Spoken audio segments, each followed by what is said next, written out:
Os juízes parece que querem ser legisladores, mas acho que eu fiz a coisa certa. Eu larguei a toga para me tornar legislador e exercer o meu mandato representativo, e não ser um juiz usurpando a função do legislativo. A Lava Jato teve o seu impacto na sua época, foram 4 anos ali, enquanto eu estive a cargo dos principais processos da primeira instância, 2014 a 2018, houve praticamente, não que fosse nossa intenção, mas houve toda uma revolução política em decorrência da consequência dos fatos. Não era nunca a nossa intenção fazer nada político. Como é que você responde às críticas daqueles que gostariam de ver uma atuação mais enérgica sua no Senado? E existe um sistema que luta para permanecer a impunidade. A impunidade da grande corrupção, na verdade, é um privilégio. Privilégio que nós temos que eliminar do Brasil para o Brasil ir para frente. A Lava Jato, ela rompeu com essa impunidade. Nós vimos grandes figuras graúdas, tanto de corruptos e principalmente corruptores, que isso não tinha acontecido antes, respondendo pelos seus crimes. A política de segurança pública do governo Lula é muito ruim, é um desastre. E aqui não é só fazer oposição, é parte de um pressuposto, a meu ver errado, de que o criminoso é uma vítima da sociedade e não o contrário.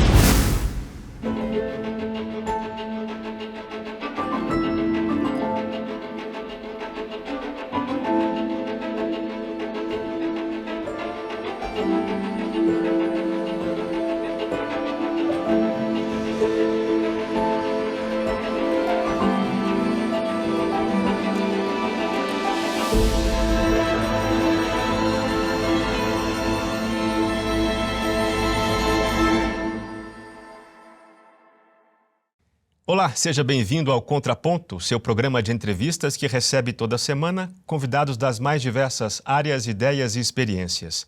Se ainda houver mundo e se ainda houver Brasil daqui a 50 anos, o meu entrevistado de hoje será certamente um personagem dos nossos livros de história. O que se dirá dele não é certo, porque seu legado, que é inegável, é interpretado das mais diversas maneiras. Ele foi juiz federal por 22 anos e ficou nacionalmente conhecido por sua atuação nos processos da Operação Lava Jato, até aceitar o convite para o Ministério da Justiça do governo Bolsonaro. Hoje, ele é senador da República, eleito pelo Paraná em 2022, e trabalha fazendo oposição ao governo Lula, com foco em projetos de segurança pública. Eu sou Bruno Magalhães e vou conversar com o já lendário ex-juiz e atual senador Sérgio Moro. Tudo bem, senador? Tudo bem, Bruno. Um prazer estar aqui falando no Contraponto e estou aberto a todas as perguntas possíveis. Como diz, tem uma história a ser contada. Pois é. E espero que a história seja contada com base nos fatos que aconteceram e não nas narrativas que vão se construindo sobre elas. Dizem que quem conta a história são os vencedores, né? Então, há várias versões dessa história. Vamos tentar achar aqui a versão mais focada nos fatos, como Perfeito. Você disse. Por falar nisso, há poucos dias o Supremo Tribunal Federal anulou a condenação de José Dirceu na Lava Jato de sua lavra. O ministro Gilmar Mendes mencionou que teria havido uma confraria, uma expressão um pouco ruim, né? Uma confraria entre você, juiz, e os procuradores da Lava Jato para condenar o Dirceu como forma de fundamentar a acusação e condenação contra o presidente Lula. Como é que você viu essa decisão? Existe um revisionismo sob as bênçãos do governo Lula. O próprio Lula foi condenado em 3 instâncias por corrupção. E existe um sistema que luta para permanecer a impunidade. A impunidade da grande corrupção, na verdade, é um privilégio. Um privilégio que nós temos que eliminar do Brasil para o Brasil ir para frente.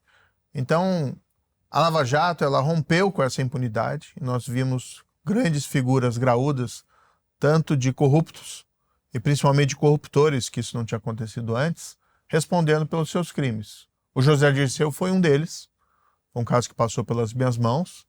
Ele já havia sido condenado no mensalão, sido apontado inclusive como um símbolo da corrupção pelo Supremo Tribunal Federal.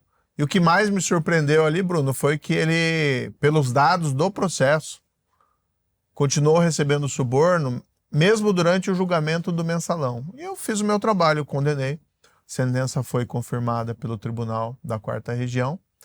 Sentença foi confirmada pelo STJ. E agora veio essa decisão surpreendente do ministro Gilmar Mendes, Ninguém quer ser o pai da impunidade. Então, para evitar esse tipo de problema, você tem que inverter a narrativa e colocar a culpa nos erros inventados das instâncias inferiores. Então, não é, né, a anulação, o responsável pela anulação da decisão, que é o pai da impunidade, mas sim a fantasiosa confraria em primeira instância que teria invalidado o processo. Nunca houve isso. Os dados não batem, não existe um respaldo fático àquela decisão do ministro do Supremo Tribunal Federal. Vou te dar um exemplo. Um dos argumentos, depois eu fui ler a decisão, um dos argumentos é que, para ilustrar essa conspiração, seria algumas mensagens do Ministério Público entre procuradores, supostas mensagens, eu não estou nessas mensagens, dizendo que estariam denunciando a filha dele, do José Dirceu, para pressioná-lo. E essa pressão seria, eventualmente, então, para chegar ao Lula ali adiante, talvez forçar o José Dirceu alguma colaboração premiada. Só que a decisão omite o fato de que a filha foi denunciada e eu rejeitei a denúncia. Então, o Ministério Público fez a denúncia contra a filha, dizendo que ela foi beneficiária de pagamentos oriundos de propina, suborno, e teria lavado esses dinheiros, lavagem de dinheiro. O Ministério Público me apresentou na época essa denúncia e eu entendi que não havia uma prova suficiente para receber a denúncia quanto ao elemento subjetivo. Porque qualquer crime você tem que ter a prova dos fatos, mas você também tem que ter a prova da intenção criminosa. E eu entendi particularmente em relação à filha que, embora ela tivesse recebido dinheiro sujo, não havia elementos suficientes para dizer que ela sabia que aquele dinheiro era sujo. Esse caso tem sido apontado como a pá de cal na Lava Jato. Existe algum outro caso importante que ainda está pendente de decisão do Supremo? A Lava Jato teve o seu impacto na sua época. Foram 4 anos ali, enquanto eu estive a cargo dos principais processos da primeira instância, 2014 a 2018, houve praticamente, não que fosse nossa intenção, mas houve toda uma revolução política em decorrência da consequência dos fatos. Não era nunca a nossa intenção fazer nada político. Agora, como os casos de corrupção envolviam pessoas graúdas na política, pessoas importantes no mundo empresarial, e foi desvelado toda aquela corrupção, além do próprio capitalismo de compadrio, né, com toda a sua... Foi posto a nu, vamos dizer assim, sabíamos que já havia, mas não naquela dimensão. Isso gerou toda uma consequência política. Várias dessas pessoas que estão sendo hoje processos anulados cumpriram pena. O próprio Eduardo Cunha, ex-presidente da Câmara, ficou 4 anos preso. José Dirceu ficou, não lembro o tempo exato, ficou meses ali, 1 ano talvez preso, não lembro muito bem exatamente. Sérgio Cabral ficou preso, os diretores da Petrobras ficaram presos, o próprio Lula ficou 580 dias preso. Então ela teve as suas consequências, além da recuperação do dinheiro. Foram 6 bilhões recuperados só pela Petrobras, segundo os dados que ela mesma informou.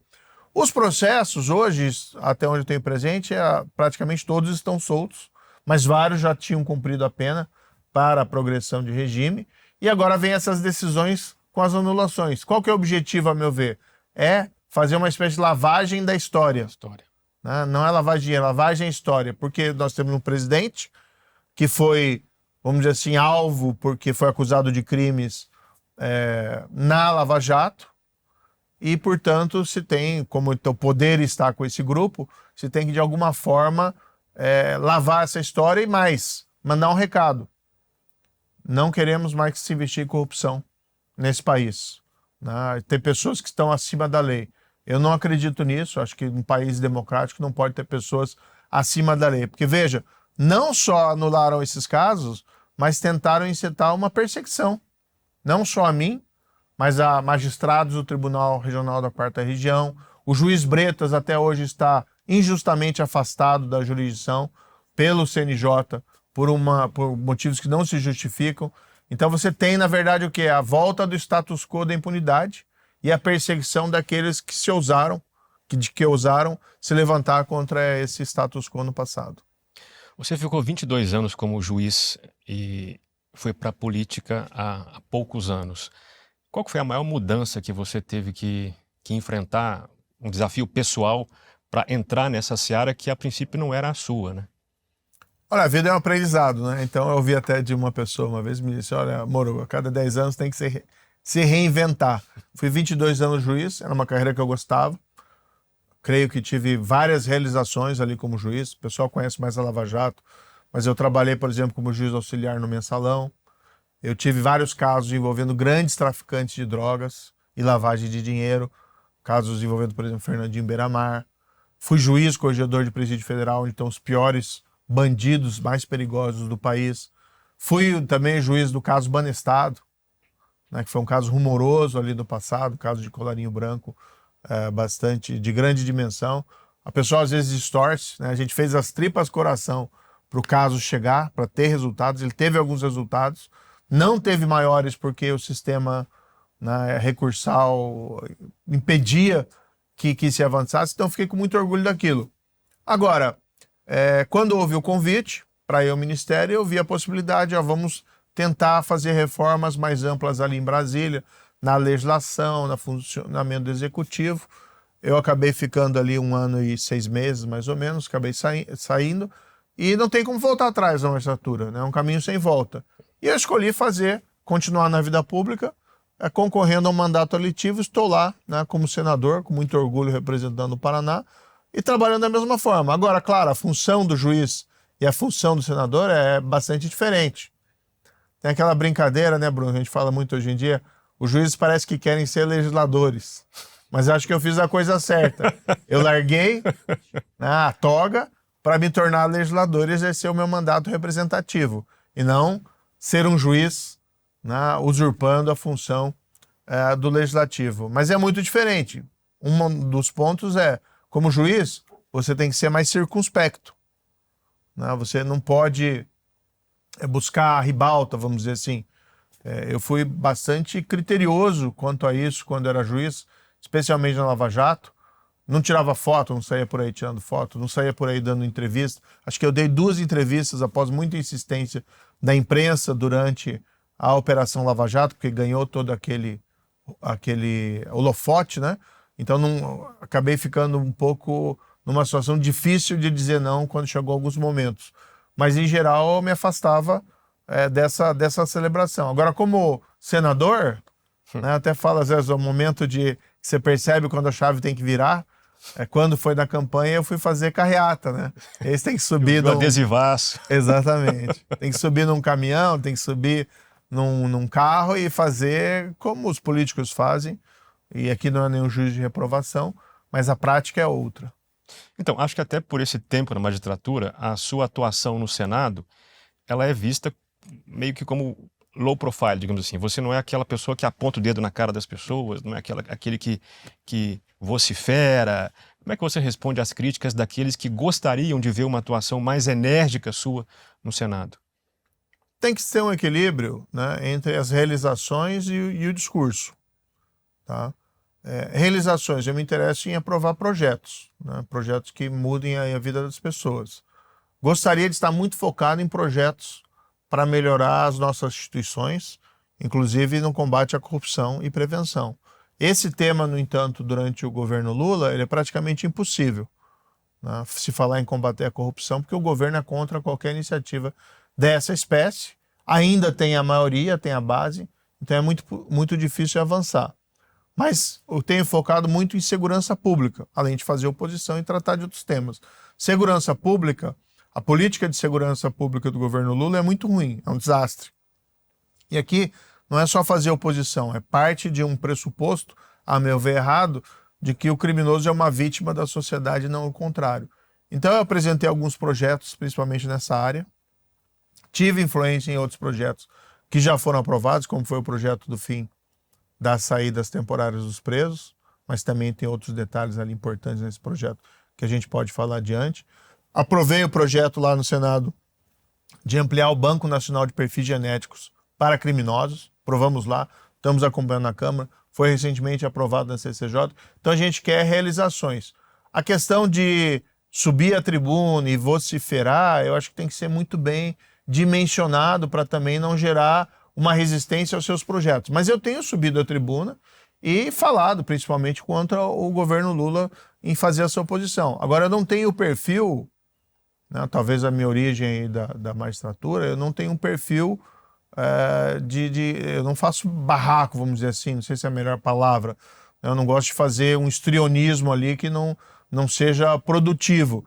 Então, eu não tenho me omitido nas minhas pautas, né? Tenho aprovado os meus projetos, mas a gente quer fazer coisas que deem resultado bastante efetivo, né? Não é só uma busca de popularidade. Você tem que manter a credibilidade. Voto é importante, sim, a popularidade é importante, mas a credibilidade é fundamental. Como é que você tem visto a movimentação em torno do nome do Davi Alcolumbre para as eleições para a mesa do Senado agora, em breve? O PL já manifestou apoio. Como é que está a União Brasil? União Brasil, ele é do União Brasil, né? Ele é o candidato da Sim, bancada mas o do seu União apoio Brasil, pessoal. eu sou do União Brasil, e existe toda uma construção política de momento, né? O senador Davi, ele tem um espírito conciliador, então ele consegue, vamos dizer assim, navegar bem, tanto na oposição como também na situação. O ideal seria que tivéssemos, né? Eu sou um senador oposicionista dentro do União Brasil. Claro que gostaríamos de ter ali uma oposição que tivesse a maioria para ter o comando ali dentro do Senado Federal. Hoje a oposição não tem esse comando, então é importante ter alguém que não seja absolutamente governista, né, e que também atenda às pautas da oposição. O senador Davi tem esse perfil conciliador, né, é o nome que se apresenta e é o nome que é o franco favorito para essas eleições. Em maio desse ano, o TSE rejeitou a sua cassação. Na sua opinião, a decisão foi mais técnica ou mais política? A decisão foi técnica, o direito estava do nosso lado. A gente estava falando aqui sobre fatos, né? Tem coisas que... Tem uma frase famosa de um ex-presidente norte-americano, John Adams: fatos são coisas teimosas. E não havia nenhum motivo qualquer para que ocorresse a cassação de mandato. Isso é um reflexo daquela perseguição que mencionei há pouco. Cassaram, por exemplo, o mandato lá do procurador Deltan Dallagnol. Foi uma decisão absolutamente injusta e errada. Tive a oportunidade de falar isso, né, mais de uma vez. Queriam fazer o mesmo ali com o meu mandato. O direito nos favorecia, mas nesse clima de perseguição política do governo Lula, e da tentativa de se destruir a oposição, havia riscos reais de que isso acontecesse. Politicamente, nós conseguimos neutralizar essa pressão, né, com os nossos aliados dentro ali do Congresso, permitindo que o TSE proferisse uma decisão absolutamente técnica. Também como foi do TRE do Paraná. Eu acho que um ponto-chave foi esse até, Bruno. O TRE do Paraná deu uma decisão muito técnica, com destaque principalmente ali para o relator, e como havia uma grande atenção da imprensa, inclusive foi transmitido, nunca aconteceu isso, você imagina, uma sessão do TRE do Paraná ser transmitida em sessão aberta na televisão. Nunca tinha isso acontecido, ou em canais de TV fechada, né? Foi transmitido e houve um convencimento pela tecnicidade do relator e pela também robustez das palavras dele, de que não havia nenhuma razão para cassação. Isso pavimentou o caminho, né, para convencimento dos pares dele e depois para que a decisão fosse mantida pelo TSE. Então, eu estou absolutamente seguro. A gente fez uma campanha ali absolutamente correta, não ultrapassamos nenhum momento, né, os valores de campanha. Caixa 2 impensável, me foi oferecido um monte de coisa, você não pode imaginar, né, durante a campanha o que oferecem nas facilidades. Doações, é isso? Não, olha, campanhas são caras, né? Mas tem um teto de gastos. Então, às vezes, chegavam aquelas soluções fáceis, né? A proposta, não, mas vamos fazer meia nota aqui, meia nota ali. Não, jamais vamos fazer vamos fazer direitinho, tudo bonitinho. Daí, como não acharam nada na campanha, inventaram a história da pré-campanha. Vamos ver os gastos da pré-campanha. Somar os dois gastos, né? Exatamente. Só que ali é uma zona cinzenta. Para começar assim, dizer, quando começa uma pré-campanha? Qual que é a data? Qual que é o marco temporal? Tem gente que está se colocando candidato hoje já para 2026. Né? E começa a fazer uma série de despesas para aparecer na imprensa, para circular o país. Como é que vai fazer? Vai computar os gastos desde quando? E que gastos devem ser considerados, que gastos não devem ser considerados? Eu vi o absurdo, por exemplo, Eu tenho um problema sério de segurança, pelo meu trabalho como ministro da Justiça, que a gente foi para cima do PCC, a gente pode falar mais sobre isso depois. Então a gente tem ameaças, né, que vem lá desde a época do governo. Então quando eu concorri, uma das condições que eu coloquei para os partidos, eu preciso ter um aparato de segurança, não um privilégio, mas uma proteção, um carro blindado.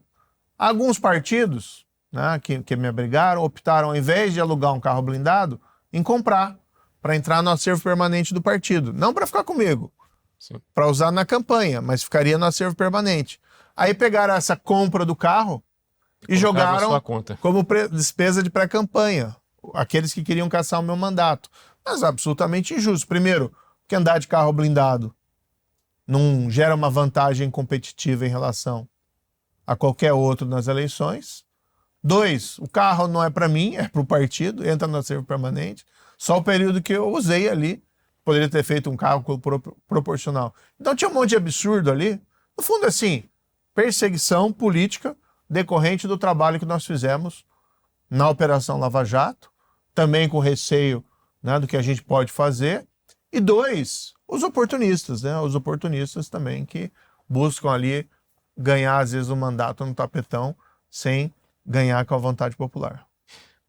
Nesse caso do TSE, teve uma avaliação de que você venceu a resistência que o Supremo tinha a você, ministros importantes tinham a você, não só que tem assento no TSE, mas outros também, porque você fez a lição de casa. O que teria sido essa lição de casa que você fez? Nunca ouvi isso, né? Não teve nada disso. Eu não abdiquei em nenhum momento dos meus princípios, dos meus valores e de fazer oposição ao governo Lula. O que acontece é uma construção política, principalmente dentro do Congresso, para se contrapor à pressão política daqueles que queriam buscar a cassação do meu mandato. Não obstante, como disse, o direito estava ali do meu lado, né? Os fatos estavam ali do meu lado. Então essa construção política acabou sendo suficiente, né, para minorar aquelas pressões que eram indevidas. Já que você falou do Deltan, por que logo que ele, entre aspas, caiu, perdeu o mandato, a impressão que todos os brasileiros tinham é que você seria o próximo, né?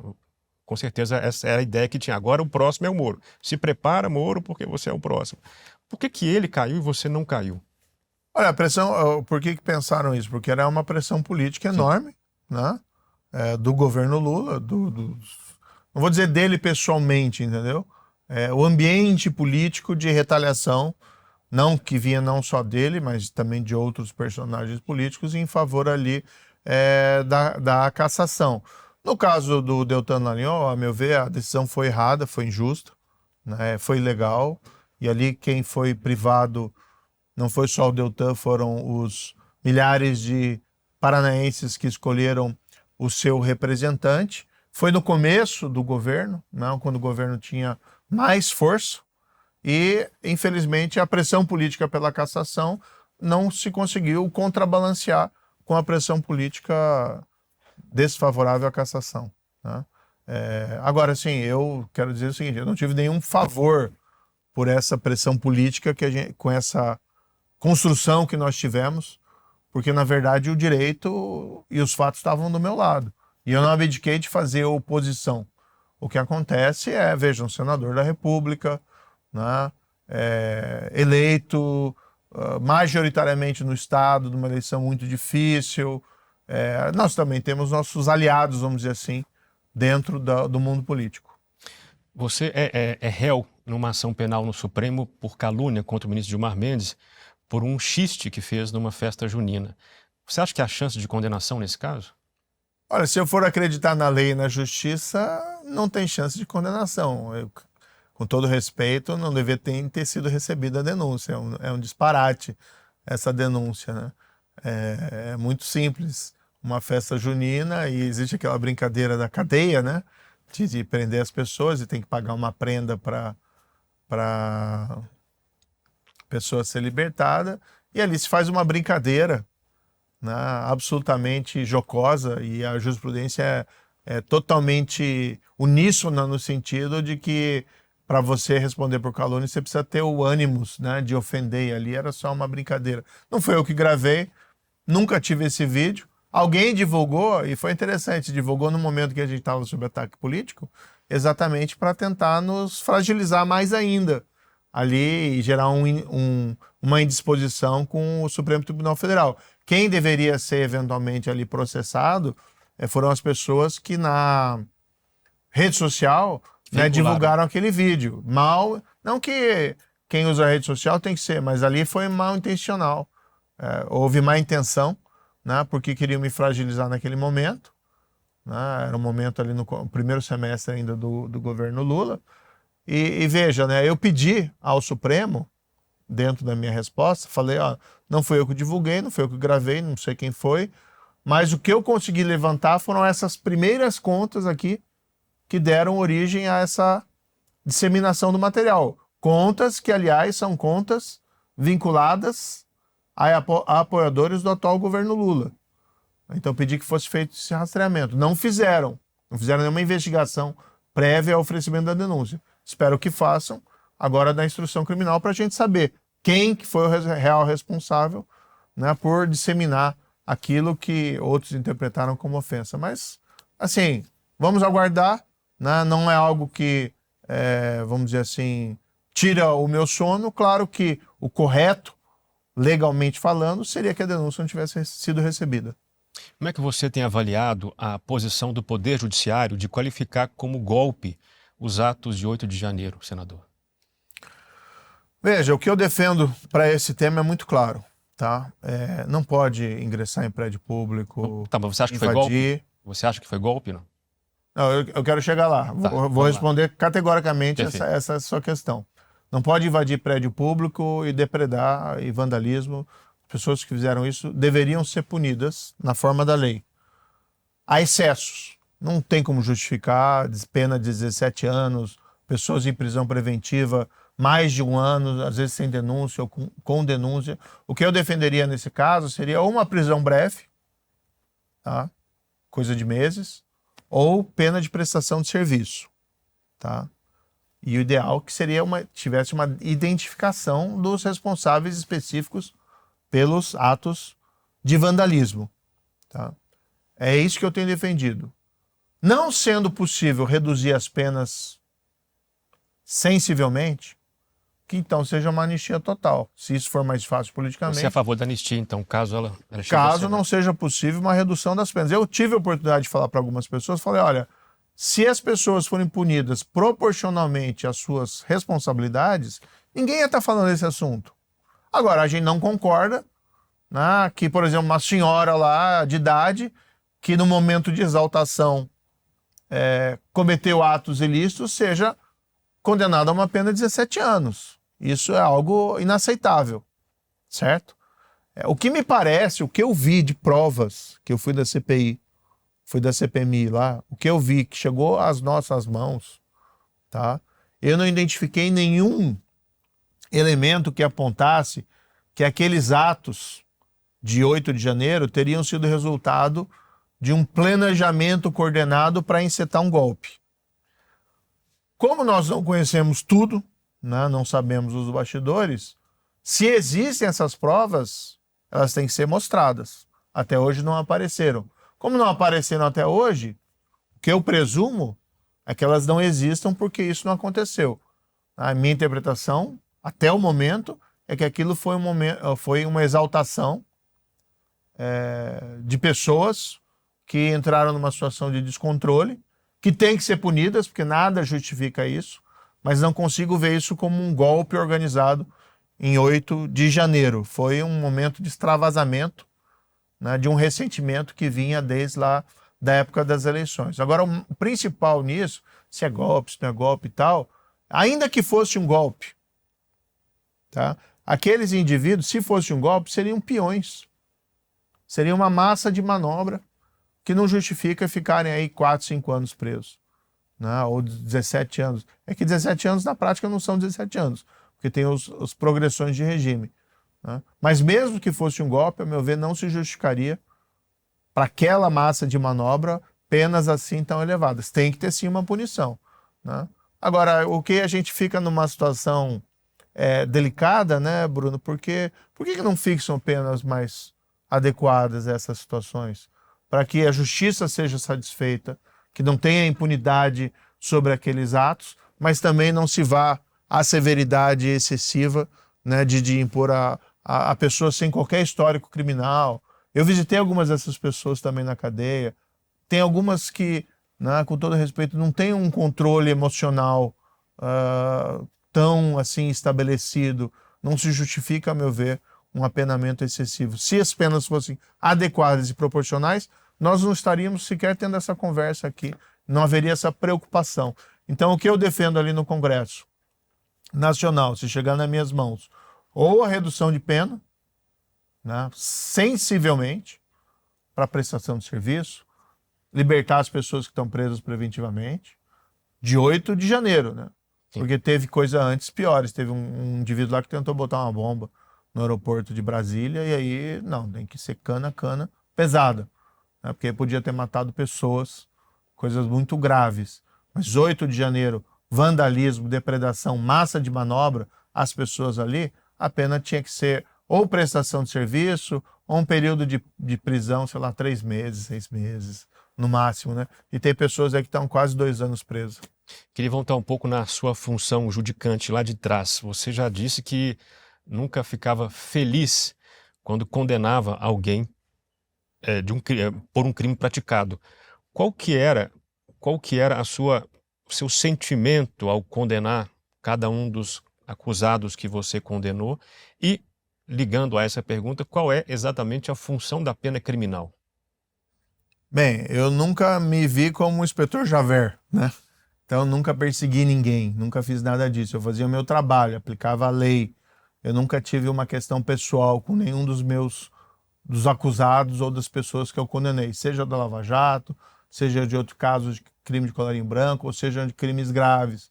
Passou pela minha mão também, como disse, tráfico de drogas, pessoas vinculadas a assassinatos, pessoas vinculadas a um crime que, a meu ver, é horrendo, que é a pedofilia. Mas o juiz tem uma função e ele não pode colocar a emoção dele ali. Eu aplicava penas, eu era um juiz rigoroso, tá?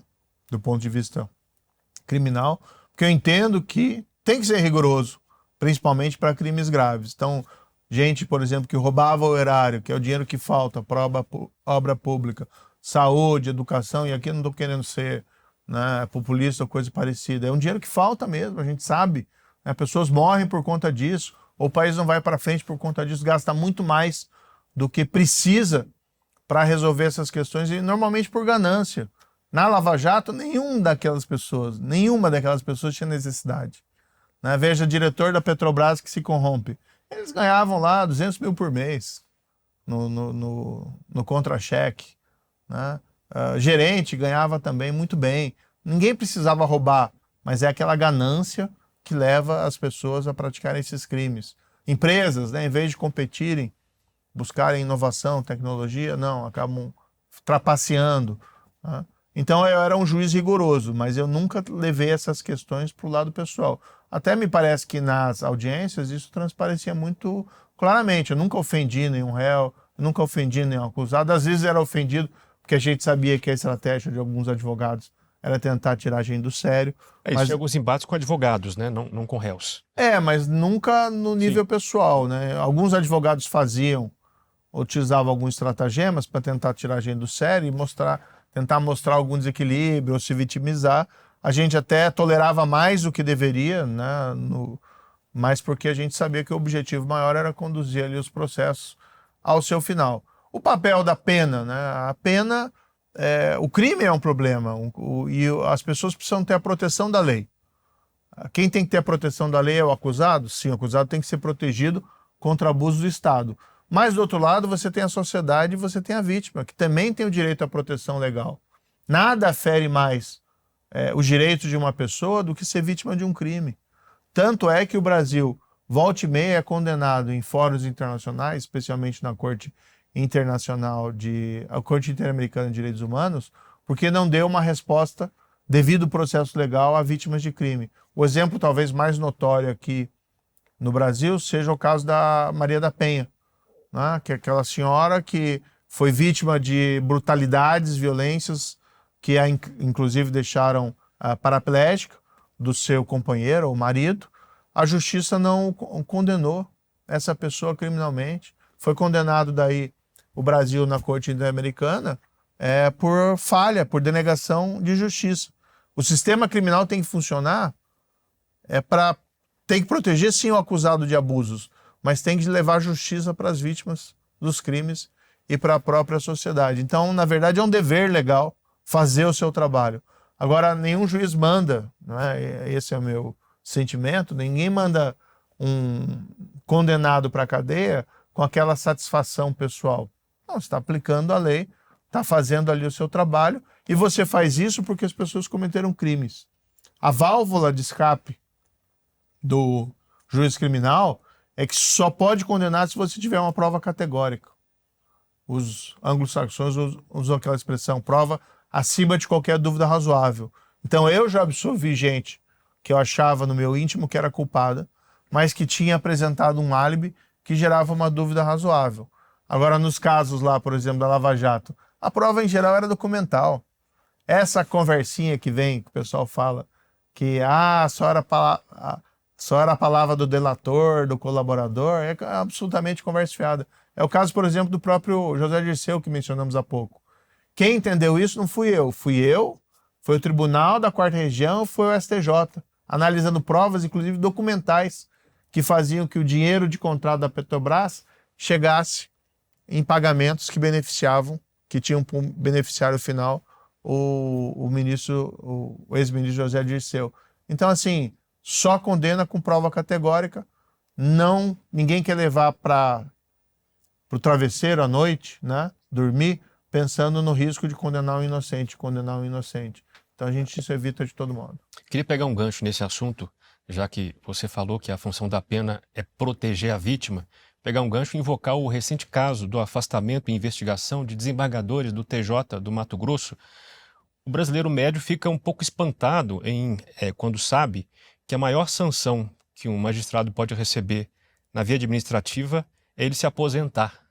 Como é que você avalia esse tipo de sanção máxima que o Poder Judiciário pode aplicar a seus membros em casos de crimes graves?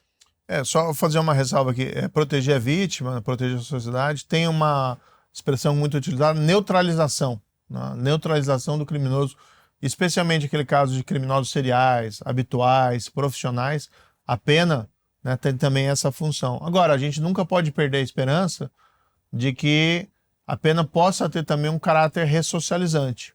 Nós temos que acreditar no potencial de redenção de cada ser humano. Portanto, a pena tem que ser aplicada, sim. Agora, durante o cumprimento da pena, tem que se dar oportunidades, né, para quem quer deixar o mundo do crime, de fato possa ter essa possibilidade, com toda a dificuldade que isso existe. Não vamos dizer que isso é exatamente fácil. No caso dessas de corrupção judicial, isso é deplorável, né? Um juiz que recebe suborno, propina ou desvia sua função, não conheço esse caso específico, os detalhes, né? Mas pelo que eu li na imprensa me parece bastante grave a situação, ele não tem a menor condição de continuar dentro dessa carreira. O que acontece é o seguinte, se ele for condenado criminalmente, tá, ele perde o cargo e perde a aposentadoria. Do ponto de vista administrativo, tá, é que a sanção máxima prevista é a aposentadoria compulsória. Isso é um problema porque gera situações de injustiça, mas também por conta da impunidade do sistema de justiça criminal.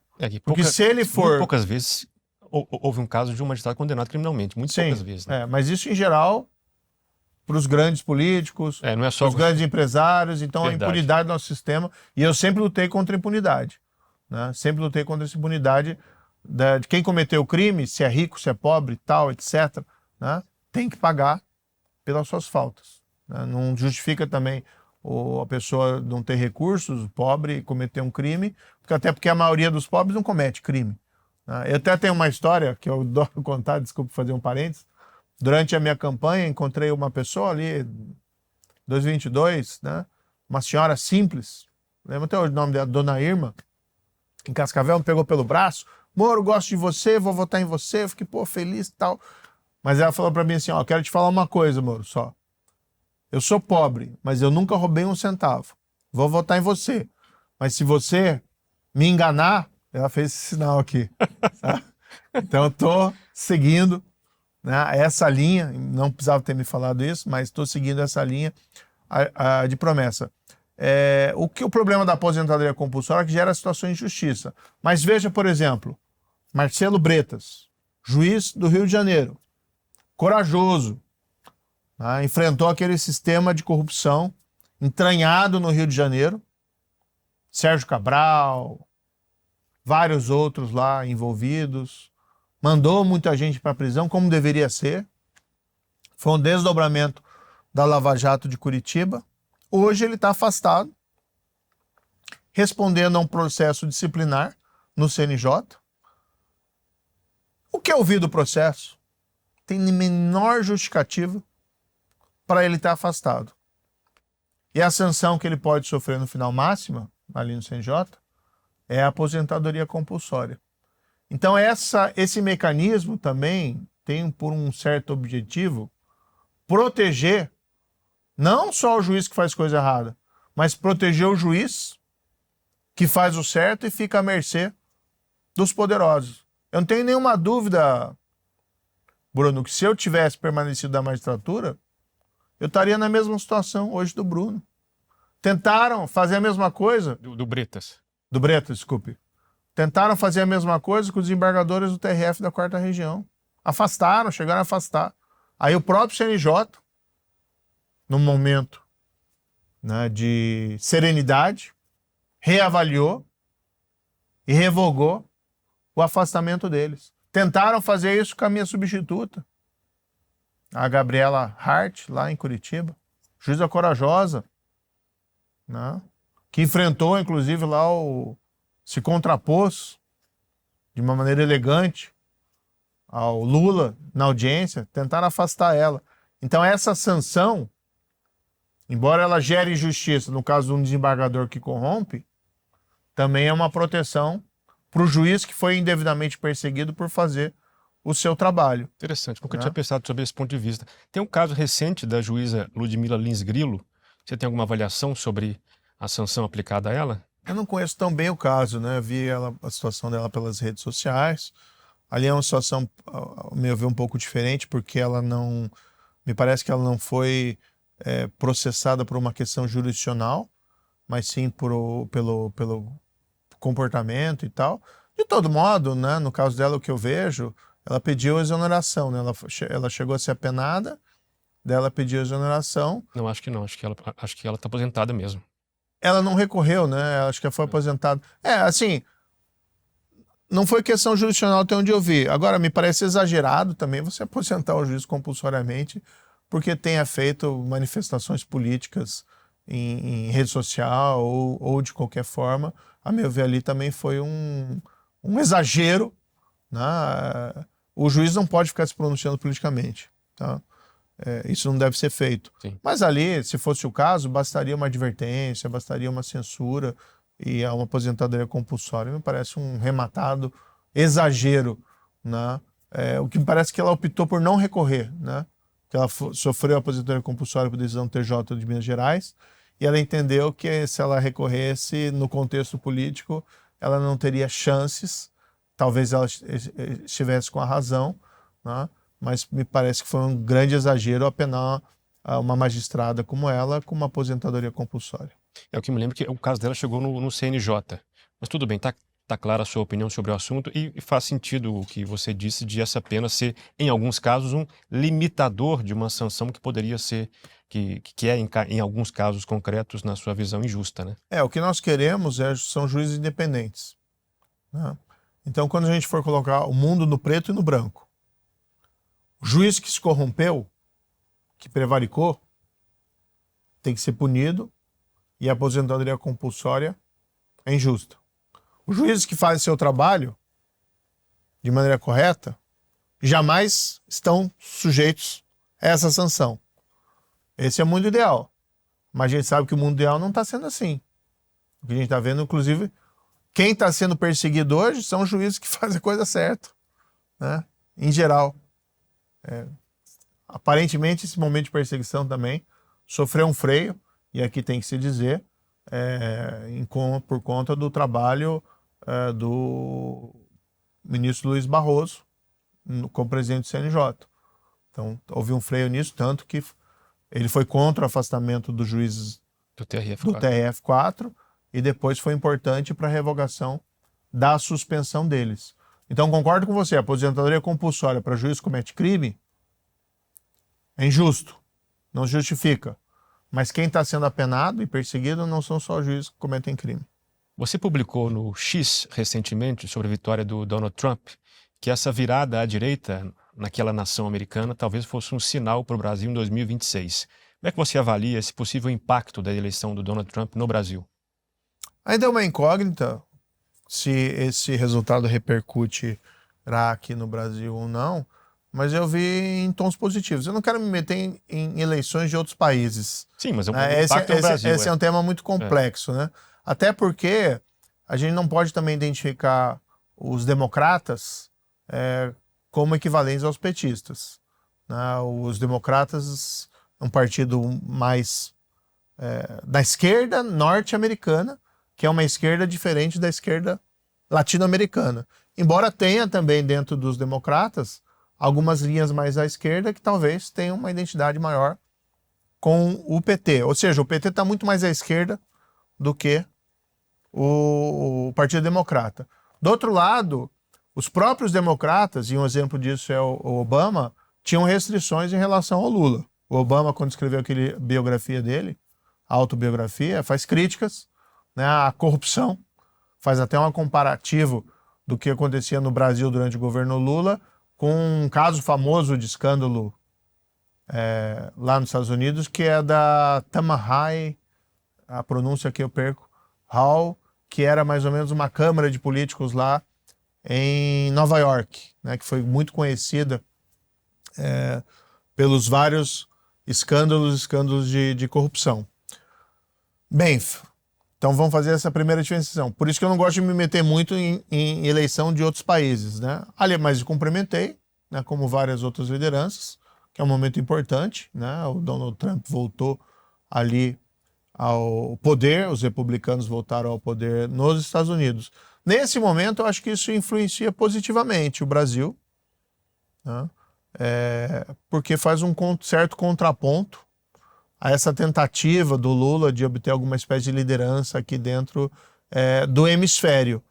E uma sinalização de que essa agenda de esquerda, que é mais identitária, que é uma agenda que prega divisão, está com seus dias talvez contados, como foi agora nos Estados Unidos.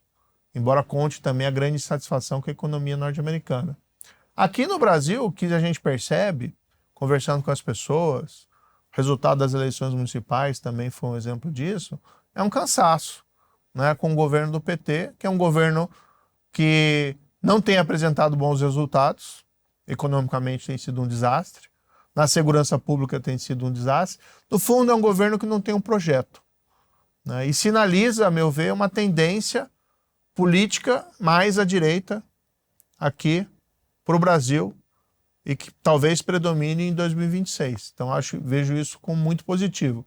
Eu me identifico muito com pautas que normalmente são relacionadas aí à direita, né? Eu acredito na iniciativa privada, acredito na liberdade de expressão, acredito na liberdade dos indivíduos.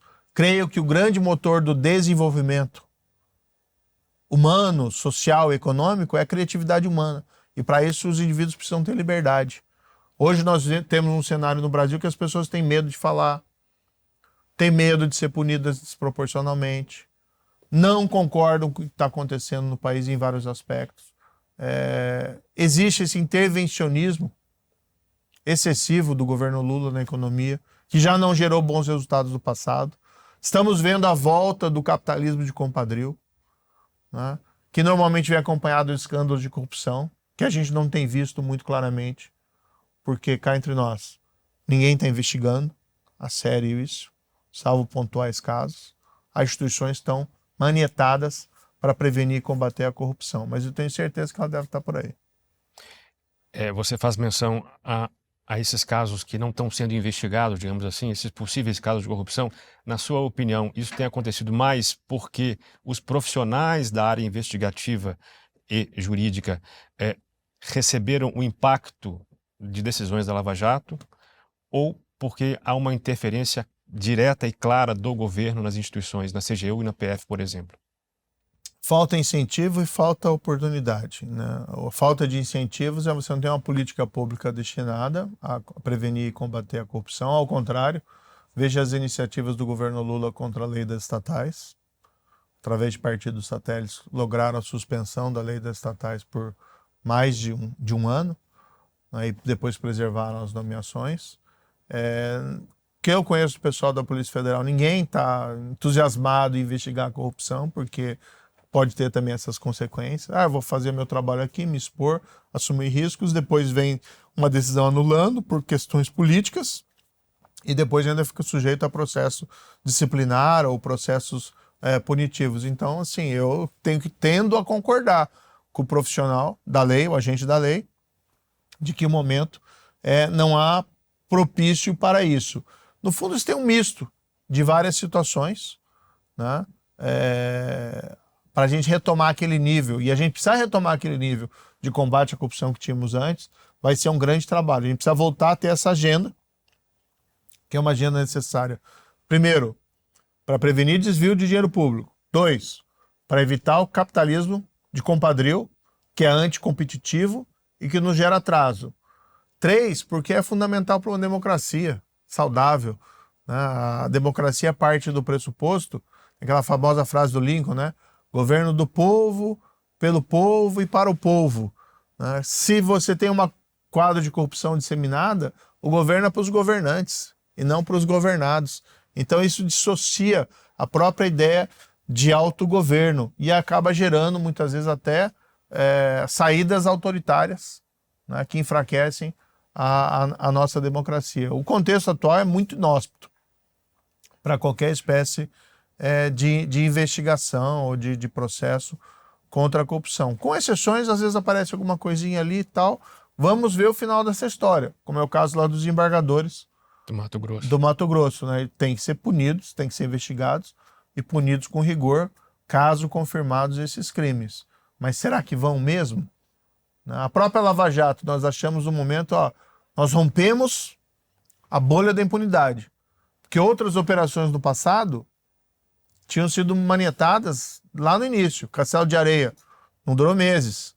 Satyagraha, logo no início já foi cortada. Talvez a exceção ali do mensalão, pelas circunstâncias peculiares, né, de ser um processo diretamente no Supremo Tribunal Federal, que o próprio Supremo quis, a maioria formada quis preservar, né? Mas talvez se fosse hoje, não sei se teria ido adiante lá aquela CPI dos Correios de 2005 e 2006. A Lava Jato a gente durou anos, né? 4 anos ali, que o quadro era que a impunidade no Brasil estava com seus dias contados. A gente sabia que não era fácil assim, né, que o sistema ia reagir, mas talvez tenhamos nos iludido ao achar que realmente seria um progresso contínuo. Não, grande retrocesso, mas isso não significa que nós não possamos ter adiante a retomada dessa agenda. Quero invocar o seu lado mais reflexivo e perguntar, por trás das divergências que tem havido entre os brasileiros hoje, especialmente entre brasileiros mais à esquerda e mais à direita, a direita também está um pouco dividida, o que por trás disso tudo nos faz brasileiros?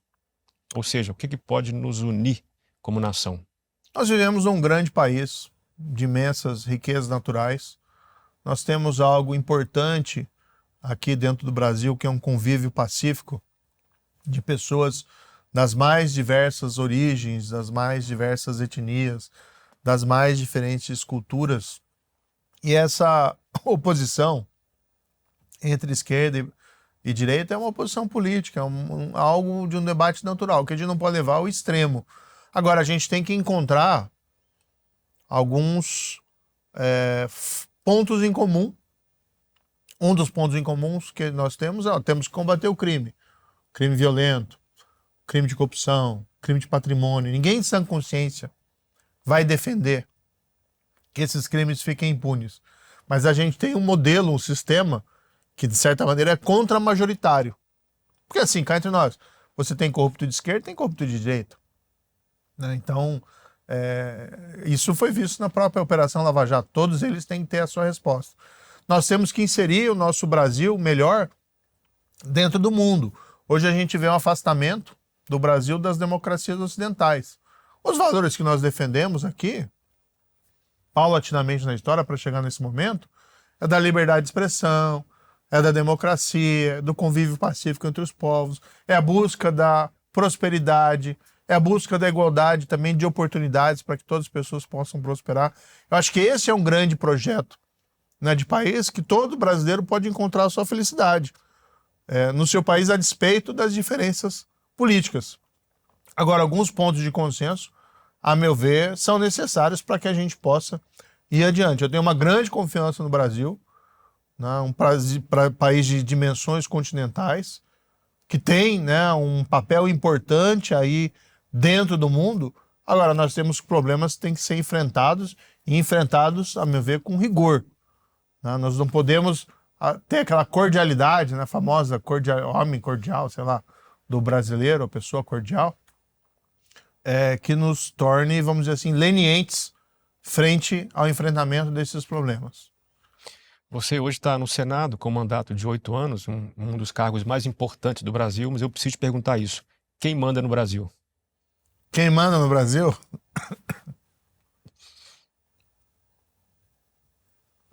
Eu acho que não tem um dono, né, específico no Brasil. Você tem um sistema, você tem um conjunto de pessoas que hoje nos empurram para o atraso.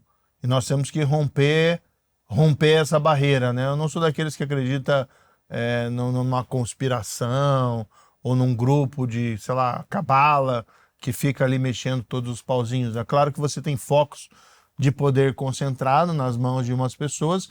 E hoje você tem um governo, por exemplo, contra o qual eu me oponho. E farei oposição sempre. Nisso eu sou muito convicto das minhas posições. Claro que, eventualmente, o governo apresenta alguma coisa que eu acho que é positiva, eu posso até votar a favor. Não vai ser por conta que veio do governo, que é uma posição irracional. Já houve um caso? Olha, vou te dizer assim, francamente, o caso do arcabouço fiscal. Eles apresentaram, eu achava ruim, mas eu votei a favor porque entendia que o vazio era pior do que alguma coisa. Mas o próprio governo já descumpriu. Uma lei simbólica, né? Não está cumprindo. Nós estamos vendo aí o crescimento da dívida pública, que vai ameaçar o nosso futuro lá adiante e que impacta já a saúde da nossa economia, porque a consequência são os juros altos e a perda da credibilidade econômica do Brasil para receber investimentos ou para os próprios agentes internos fazerem investimentos. Mas mesmo assim eu votei a favor, não voto, não vou dizer de confiança, mas assim, entre isso e nada é melhor isso. Então votei a favor. Agora, a pauta do governo econômica, vou te resumir, os projetos normalmente envolvem alguma questão de protecionismo, focado naquela ideia do política de conteúdo nacional. Então, o que eles queriam no mundo ideal do Lula, tudo que eles fossem fabricar no Brasil, precisaria ter alguma parte, né, dos componentes, às vezes parte substancial, produzida no próprio Brasil. Em tese, a ideia é boa, porque fomenta a nossa produção local. Na prática, ela é terrível, porque nos alija das cadeias produtivas internacionais. O que gera produtividade e eficiência é a nossa, vamos dizer assim, integração com a economia mundial. Foi a saída da Coreia do Sul, por exemplo. Né?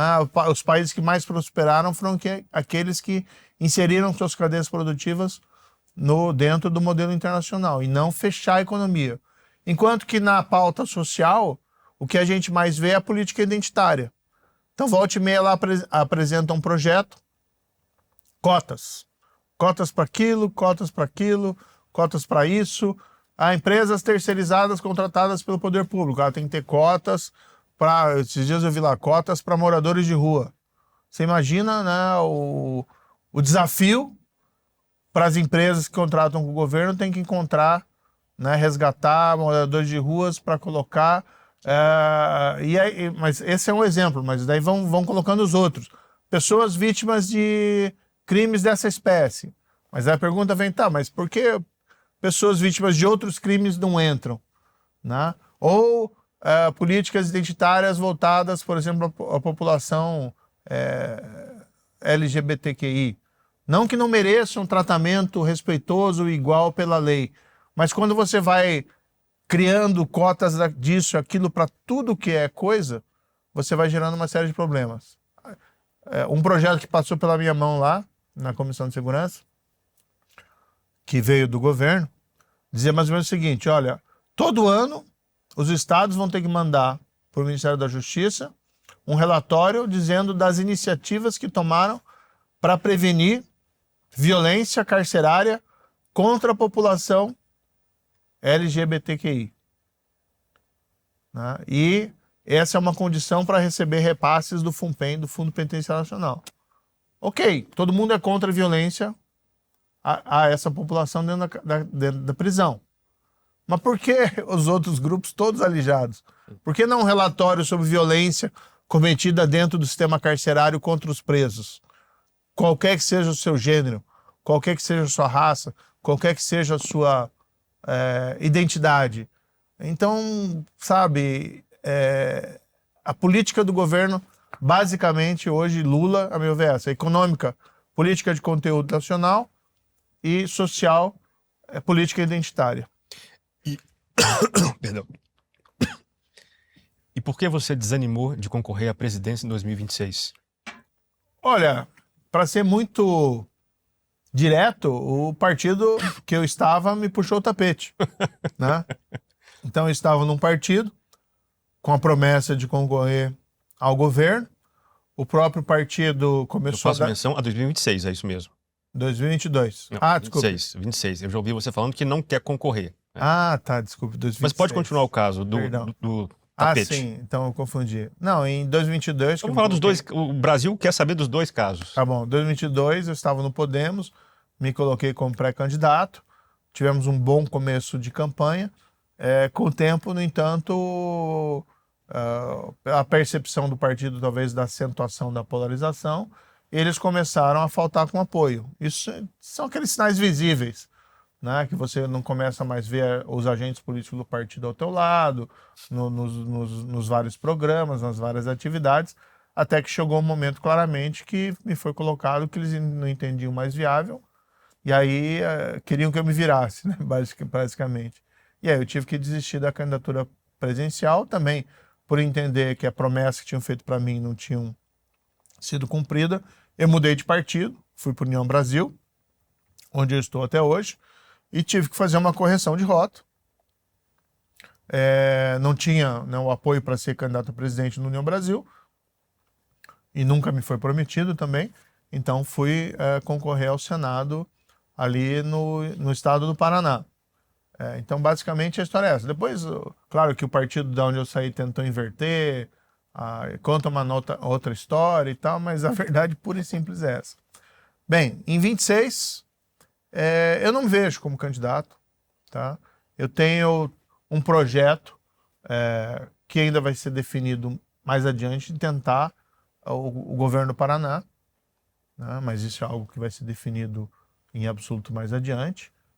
Eu acho que é importante, porque se a gente for pensar até numa possibilidade de continuidade do governo Lula, que espero que não aconteça, nós precisamos proteger, eu quero proteger o meu estado. Né?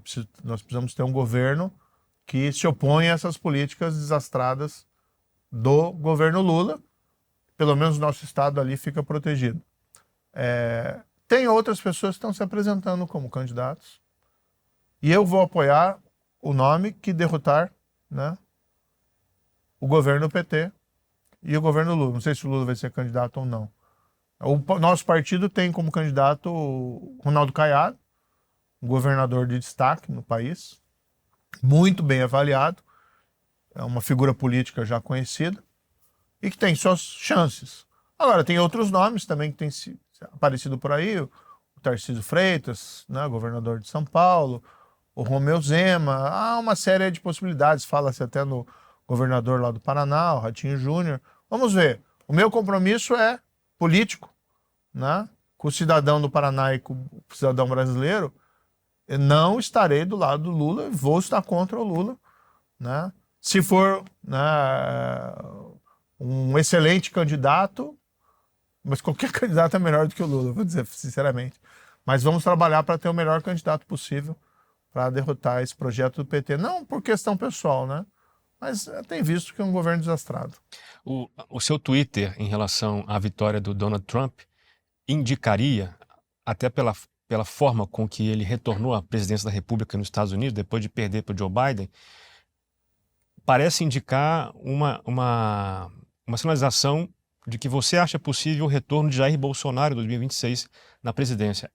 Era essa a sua intenção? E mesmo que não seja, você vê isso como possibilidade? Olha, a volta dele é uma incógnita, né? Hoje existe essa inelegibilidade, então nós não sabemos, né? Provavelmente saberemos isso lá adiante.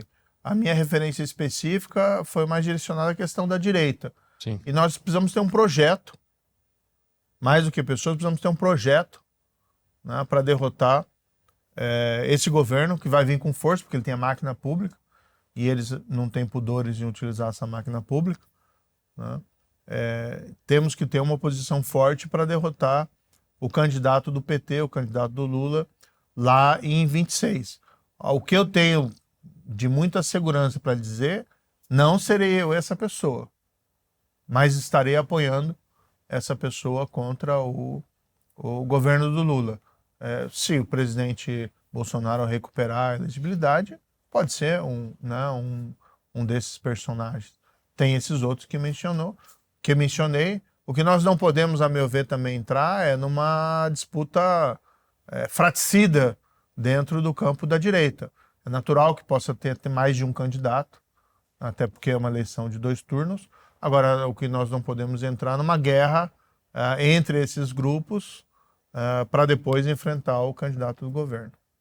Nos últimos dias, o presidente Lula convocou os governadores para apresentar uma proposta de segurança pública. Queria a sua avaliação sobre aquilo que já foi divulgado e se você pudesse modificar 3 propostas ou 3 pontos na nossa legislação e no modo como a coisa corre no Brasil na segurança pública, o que você faria?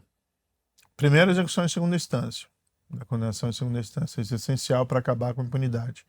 Tem um famoso iluminista lá, italiano, da época do iluminismo, Cesare Beccaria, muito lido na faculdade de Direito, e ele falava: o que mais me importa para acabar com a impunidade é a certeza da punição mais do que o rigor da punição. Claro que o rigor da punição é importante, proporcionalidade à punição, mas você ter processos que nunca acabam, sentenças que nunca são executadas, isso é fatal para o nosso sistema. Um ponto positivo que eu fiz durante o meu gestão de ministro da Justiça, eu encaminhei o projeto de lei anticrime. Vários pontos, infelizmente, não foram aprovados, porque a gente não tinha força política suficiente, mas algumas coisas foram. Entre elas, foi aprovada a execução imediata das sentenças do Tribunal do Júri, que recentemente o Supremo Tribunal Federal Validou, né? Validou, disse que era constitucional. Isso é importante. Então, para casos de assassinatos, homicídios, feminicídios principalmente, hoje a sentença pode ser executada já em primeira instância. Vai fazer um grande diferencial aí para a diminuição da impunidade para esse crime mais grave. Agora a gente precisa ter, para os outros crimes, pelo menos a execução em segunda instância. Tá? Nós precisamos ter algumas regras que sejam aplicadas. No projeto anticrime, nós aprovamos uma lei que dizia o seguinte: olha, alguém que foi condenado por crime de organização criminosa ou crime praticado por organização criminosa não pode progredir de regime enquanto estiver vinculado a uma organização criminosa, enquanto existirem elementos que indiquem que ele permanece vinculado. Porque a gente tem que ter a progressão de regime, pessoa presa, regime fechado, regime semiaberto, regime aberto, vai se aproximando da liberdade. Para aquelas pessoas que querem se ressocializar, que querem voltar a ser um indivíduo produtivo dentro da sociedade. Agora, por que eu vou dar progressão de regime para alguém que está vinculado a uma organização criminosa? Faz sentido, né? A gente aprovou, mas os juízes não aplicam. Recentemente a gente recebeu notícia aí de uma grande liderança do PCC, que é o segundo em comando do PCC, que um juiz concedeu progressão de regime. Né? Por que fazem isso, hein? Olha, um pouco é por conta daquele entendimento, né, que permeia parte da sociedade e também do mundo jurídico, do criminoso vítima da sociedade. Mas Né? o segundo do PCC é vítima da sociedade. Então, bem, a decisão foi revista provisoriamente, né? Foi uma decisão de juiz de primeira instância, outro juiz de primeira instância que recebeu o preso se recusou e suscitou um conflito, então espero que seja resolvido no bom sentido, com a afirmação da lei. Agora, tem uma questão também de fundo, o juiz tem que respeitar a lei, o juiz é um cumpridor da lei, executor da lei, ele não concorda com a lei, então largue a profissão e vire legislador como eu fiz. Né? Pode sim a lei ser interpretada de mais de uma maneira, mas ainda assim existem limites legais para a mudança de interpretação. Então está faltando um pouco também, a meu ver, essa ética fundamental da profissão jurídica e do juiz em especial, de respeitar o que diz a legislação. Tá?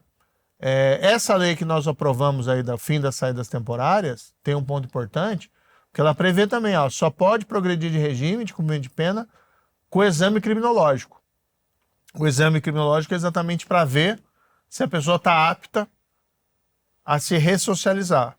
Que é um exame, assim, não é matemática, evidentemente, ninguém tem uma bola de cristal, mas é um ponto importante, principalmente para prevenir a progressão de regime de pessoas que ainda estão envolvidas em atividade criminal ou de pessoas que cometeram crimes muito graves, que não mostram sinais de remorso. O que não dá, eu vou te dar um exemplo aqui. Aquele caso do Guilherme de Pádua. Já morreu, então dá para falar o nome mais tranquilamente. Foi condenado por assassinato da Daniela Pérez. Ficou 7 anos preso, em regime fechado. Depois foi para o semiaberto, que é praticamente semi-liberdade. Não pode o preço de uma vida humana no Brasil ser 7 anos de prisão. Então você tem um quadro de impunidade, que ele é mais grave em corrupção, em crime de colarinho branco, mas ele também existe para outros tipos de crime. Isso tem que ser corrigido. Essa PEC da segurança é uma cortina de fumaça. Não resolve nada. O governo Lula é sistematicamente contra qualquer incremento da eficácia da legislação penal e da legislação processual penal. Ele é contra qualquer espécie de endurecimento da lei penal, salvo se for pauta identitária. Aí sim, aí eles são favoráveis. Tá? Só que isso não resolve o grande problema geral da impunidade, porque todo mundo pode ser vítima de crimes no Brasil. Então, como ele é contra tudo, vetou lá, inclusive, essa lei do projeto do fim das saidinhas, nós tivemos que derrubar. Contra a execução da condenação em segunda instância. Contra tudo. Ele apresenta essa PEC da segurança pública para dizer, eu estou fazendo alguma coisa. E se vocês não aprovarem no Congresso, eu tentei e vocês são culpados. Então, ao meu ver, é uma coisa de fachada. Não se nega que é necessária a melhor coordenação e integração entre as forças de segurança. Desnecessário em absoluto emenda constitucional para isso. Tá? Quando eu fui ministro da Justiça, a gente criou, por exemplo, baseado na experiência dos Fusion Centers norte-americanos, alguns centros integrados, que a gente coloca no mesmo lugar gente da Polícia Federal, gente da Polícia Rodoviária Federal, das polícias estaduais, até adidos, policiais de outros países, gente da Receita Federal. A gente criou um lá em Foz do Iguaçu, chamado CIOF, Centro Integrado de Operações de Fronteira. Produz inteligência e operações para crimes ali transfronteiriços na região da Tríplice Fronteira. Funciona bem, pode melhorar. Esse tipo de experiência que precisa ser feito, reproduzido, a gente teria feito mais, mas a gente não ficou ali tanto tempo, infelizmente, ali na frente do Ministério da Justiça. É esse tipo de iniciativa concreta. Agora, combater o crime custa caro, são recursos, precisa polícia, recursos humanos, precisa polícia íntegra. Então, algumas polícias de alguns estados contaminadas, né, que tem problemas e tal, precisam ter uma corregedoria mais forte para poderem atuar melhor contra a criminalidade. É um trabalho do dia a dia, não é algo que se resolve com uma emenda constitucional. A meu ver, é uma pura falácia essa PEC da segurança. Saber se você se arrependeu da forma como saiu do governo Bolsonaro daquela convocação que fez para dar suas razões? E uma segunda pergunta relacionada a essa: o que passou pela sua cabeça quando agiu da forma que agiu, criando um ruído com o governo, a indicação da Ilona Zabó para o Conselho Nacional de Política Penitenciária? Houve um ruído, você reconhece que houve um ruído nessa situação. E para você que está assistindo pelo YouTube, nossa entrevista termina por aqui, mas ela vai continuar lá na plataforma de assinantes da Brasil Paralelo. Se você quiser assistir a parte final da entrevista com o senador Sérgio Moro, recomendo que você assine o streaming da Brasil Paralelo. O link para se tornar membro da BP com uma condição especial do programa Contraponto está nesse QR Code ou na descrição deste vídeo. Eu aguardo você lá na plataforma de membros da Brasil Paralelo. Boa noite. Ainda hoje as pessoas se lembram de que você teria prometido provas daquela interferência do presidente, alguma prova bombástica, que acabou não surgindo. Enfim, ficou essa má impressão. Aí a gente pode discutir bastante sobre isso. A reação do sistema, tá, contra os avanços da Lava Jato, o sistema que é corrupto, que quer permanecer corrupto e quer permanecer impune, ela viria. Quer eu tivesse ficado da magistratura ou tivesse saído. Quer eu tivesse ficado do Ministério da Justiça, quer eu tivesse saído. Ele é um sistema muito forte. Você ainda tem desejo ou vontade de chegar ao Supremo?